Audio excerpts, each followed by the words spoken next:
A Mensagem, única obra de Fernando Pessoa publicada em vida, no ano de 1934, é a coletânea de poesias de índole épico-lírica, de inspiração nacionalista e sebastianista. Nesta, o poeta enaltece os heróis e os feitos históricos que enobreceram a nação portuguesa, conferindo-lhes uma vertente simbólica e mítica, expressa num tom lírico, onde se vislumbra a subjetividade e a emotividade do eu. Ao longo da obra, o poeta apresenta factos históricos e feitos heróicos filtrados pelo seu olhar introspectivo, de que resulta a expressão de sentimentos de entusiasmo e desânimo face ao relatado. Na mensagem, as personagens e os acontecimentos históricos transfiguram-se em mitos, pois só estes têm verdadeiramente direito à imortalidade. Segundo o poeta, a identidade nacional e os feitos heróicos haviam-se perdido no tempo, deles restando apenas a memória. A imagem de um Portugal decadente, empobrecido e fragmentado pelas sucessivas tentativas de se assumir como uma jovem república, oferece ao poeta estímulo para cumprir praticamente a sua missão de suspender o processo de decadência da nação. Pessoa pretende regenerar a pátria. A voz lírica sobrepõe-se constantemente à narrativa heroica e épica, dando a Portugal um domínio imperial não mais político, mas poético e cultural.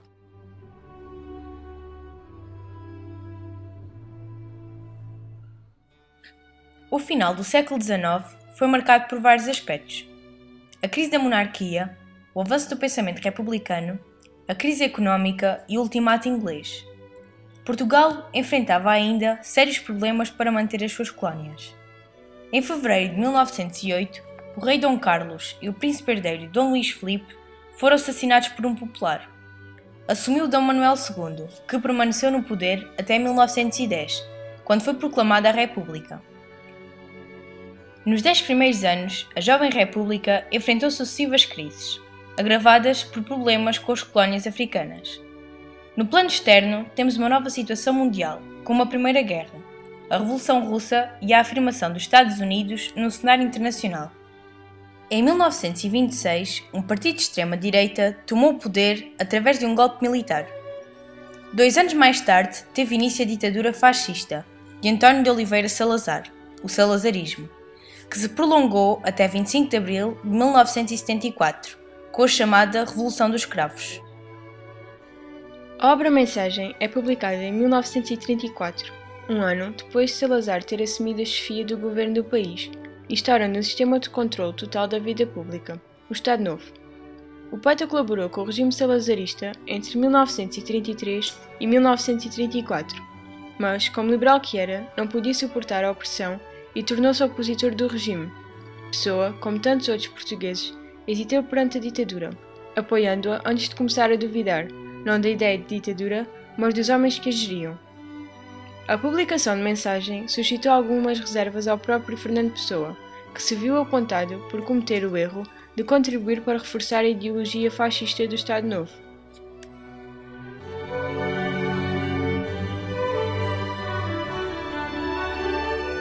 O conjunto de poemas da Mensagem obedece a uma estrutura tripartida, ou seja, está dividido em 3 partes, num total de 44 poemas.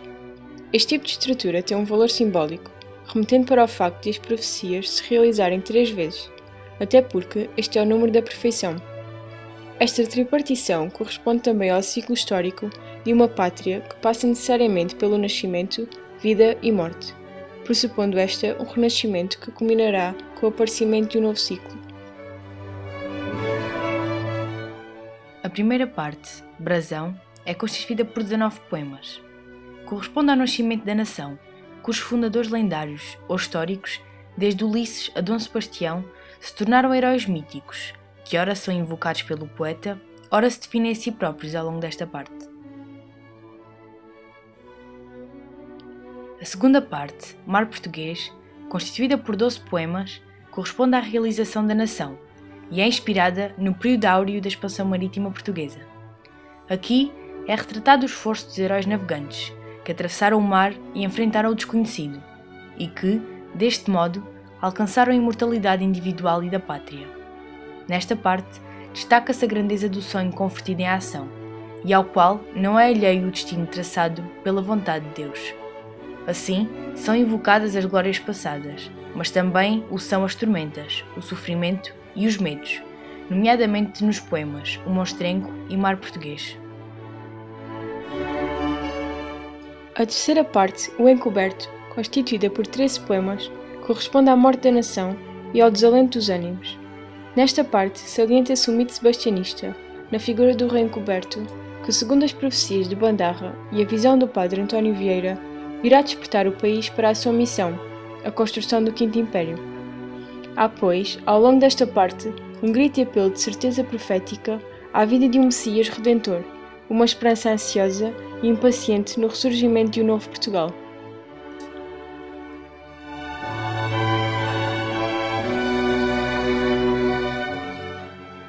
Ao longo da mensagem, há uma série de elementos dos quais Fernando Pessoa tira partido do valor simbólico. Brasão simboliza a nobreza imutável do passado. Mar simboliza a vida e a morte, o nascimento, a transformação e o renascimento. Campos, símbolo do paraíso ao qual os justos acedem depois da morte, espaço da vida e ação. Castelo, dada a sua habitual localização num lugar mais elevado, simboliza a segurança, a proteção e a transcendência. Quinas, os 5 escudos das armas de Portugal reenviam para as 5 chagas de Cristo, adquirindo uma dimensão espiritual.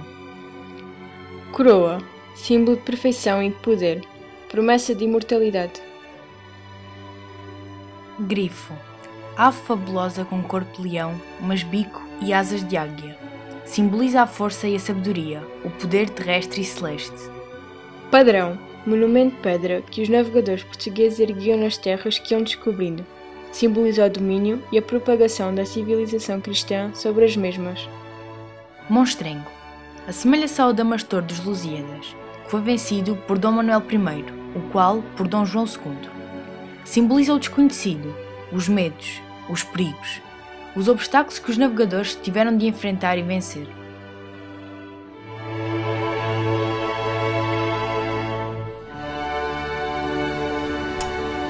4 de agosto de 1578, sob o sol do meio-dia do campo de Alcácer Quibir, ordenei que ninguém a cometesse sem que eu, el rei, desse ordem. Mas por um daqueles eclipses intelectuais, próprios dos epiléticos, uma ausência, uma obnubilação, um crepúsculo, esqueci-me de o fazer. Um tropel de africanos rolando como uma vaga que rebenta envolveu tudo e esmagou todos. O desastre foi completo. Na chacina ficaram 8.000 cristãos mortos e o que ainda havia de homens em Portugal perdeu-se em África. A batalha onde morreram 3 reis durou pouco mais de 1 hora, mas ninguém, concretamente ninguém, me viu cair ou morrer. Fiquei obscuramente desaparecido e durante séculos vivi na alma do povo português. Um belo morir. Tutta la vita onora. Fernando Pessoa possuía uma crença sebastianista, que profetizava o aparecimento do Super Camões, de um Super Portugal. Fernando Pessoa apela assim à vinda de um Messias, figurado no mito sebastianista, que viria cumprir Portugal e, deste modo, concretizar o sonho de um Quinto Império de caráter espiritual e cultural. Então se dará, na alma da nação, o fenómeno imprevisível de onde nascerão as novas descobertas, a criação do mundo novo, o Quinto Império, terá regressado ao rei Dom Sebastião. O sebastianismo da mensagem difere do tradicional, na medida em que perspectiva a construção do império espiritual da língua e da cultura portuguesas. No sentido simbólico, Dom Sebastião é Portugal. Portugal que perdeu a sua grandeza com Dom Sebastião e que só voltará a tê-la com o regresso simbólico, mas em que não é absurdo confiar.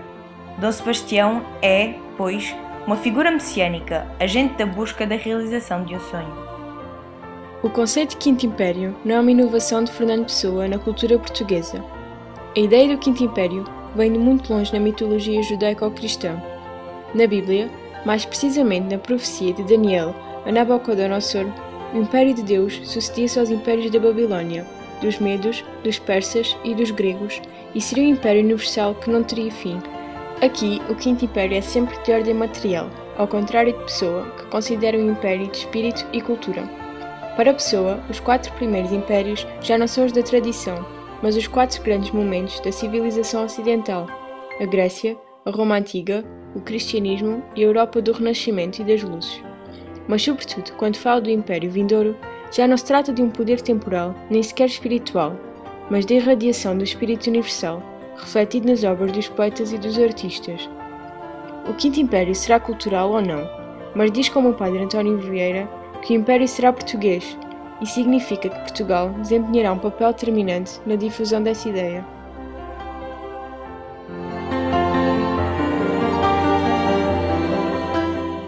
Apesar dos 4 séculos que separam as obras de Fernando Pessoa e Luís Vaz de Camões, estas ainda possuem alguns pontos em comum, como a importância dada à localização geográfica de Portugal, sendo vista como o cume da cabeça ou o rosto da Europa, a imagem negativa da pátria decaída, a remissão para a época dos descobrimentos, a alusão aos aspectos positivos e negativos da expansão marítima, o incitamento a novas empresas que engrandeçam e, por fim, a exaltação à voz nacional.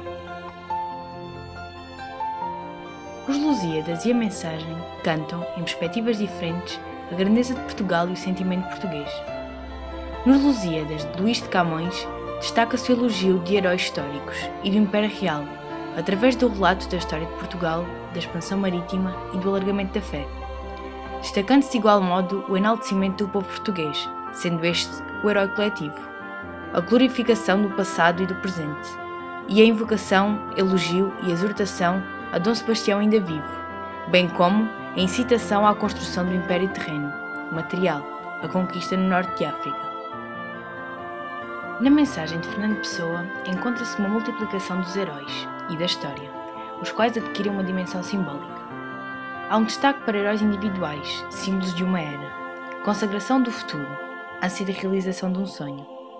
Observa-se a transformação do desejado em mito, o Messias Redentor, símbolo do Portugal que perdeu a sua grandeza, encontrando-se o regresso de Dom Sebastião associado ao aparecimento do Quinto Império, havendo neste o apelo à construção do Império espiritual e cultural. As Ilhas Afortunadas. Que voz vem no som das ondas que não é a voz do mar? É a voz de alguém que nos fala, mas que se escutamos cala por ter havido escutar. E só se, meio dormindo, sem saber de ouvir ouvimos, que ela nos diz a esperança. A que, como uma criança, dormente, a dormir sorrimos. São ilhas afortunadas, são terras sem ter lugar, onde o rei mora esperando. Mas se vamos despertando, cala a voz. E essa é uma... Quanto à estrutura formal, o poema As Ilhas Afortunadas é constituído por 3 quintilhas, ou seja, formado por 3 estrofes de 5 versos cada uma, sendo todos os versos constituídos por 6 sílabas métricas. O esquema rimático é AB, CCB, DE, FFE, GH e IH, em que constam rimas emparelhadas, interpoladas e 3 versos soltos. O poema que refere às Ilhas Afortunadas encontra-se na terceira parte do livro de Fernando Pessoa. O poema inicia-se com uma interrogação retórica, que encerra um enigma. Que voz vem do som das ondas, que não é a voz do mar? E desenvolve-se na tentativa de decifrar esse enigma.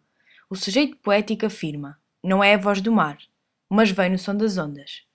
É uma voz que nos fala, mas que, se escutarmos, cala. E é uma voz que nos diz a esperança. O poema é notoriamente messiânico, e o mito do sebastianismo marca presença através da comparação de Portugal a uma criança dormente, que simboliza o estado de adormecimento favorável ao escutar a voz da esperança. Também através da realidade futura, que se esvai à medida que dela nos aproximamos, e da crença nesse rei que mora num lugar espiritual, terras sem ter lugar. As Ilhas Afortunadas são consideradas como um lugar longínquo e desejado, uma espécie de terra prometida onde mora o Messias do novo Império, indícios do Quinto Império que resgatará Portugal do estado de adormecimento. É visível uma expressividade e simbologia de certos vocábulos: mar, ondas, Ilhas Afortunadas, rei, anunciadores da voz da esperança, e também uma expressividade das formas verbais no gerúndio, esperando, despertando, que acentuam o longo período de espera. O poema é um poema de esperança no futuro, de incitamento a que se escuta a voz misteriosa, que dê resposta ao apelo: Senhor, falta cumprir-se Portugal. A identidade entre a epopeia canoniana e a de Fernando Pessoa também pode ser vista no episódio A Ilha dos Amores, dos Lusíadas, e no poema As Ilhas Afortunadas, da Mensagem. Tanto a Ilha dos Amores como as Ilhas Afortunadas são ilhas encantadas, míticas.